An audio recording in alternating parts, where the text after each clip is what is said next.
গ্যাংটক থেকে বাবা হরভজন সিং মন্দিরের দূরত্ব 60 কিলোমিটার এবং 13,000 ফিট উচ্চতায় এসে আমরা পৌঁছলাম। 4 অক্টোবর 1968 সালে মাত্র 22 বছর বয়সে সীমান্ত পাহারা দেওয়ার সময় পাহাড় থেকে পড়ে মারা যান। কথায় আছে, বাবা হরভজন সিং মৃত্যুর পরেও তার কর্তব্য পালন করে যাচ্ছেন। যথা ডিউটি অবস্থায় কোনো সেনা ঘুমিয়ে গেলে তাদেরকে নানাভাবে জাগিয়ে তোলেন। তাকে স্মরণ করে এই মন্দিরটি নির্মাণ করা হয়েছে। এই মন্দিরের ভিতরে প্রবেশ করে প্রথমে রয়েছে বাবা হরভজন সিংয়ের মূর্তি। এর পাশে রয়েছে তার অফিস ঘর।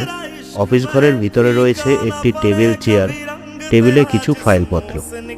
এছাড়া এর পাশে রয়েছে তার শোয়ার ঘর। এই শোয়ার ঘরে রয়েছে তার বিছানা, ইউনিফর্ম এবং তার পালিশ করা 2 জোড়া জুতো। সেনাবাহিনীরা এখনও তাকে স্মরণ করে। বাবা হরভজন সিং সর্বদা অমর থাকবেন।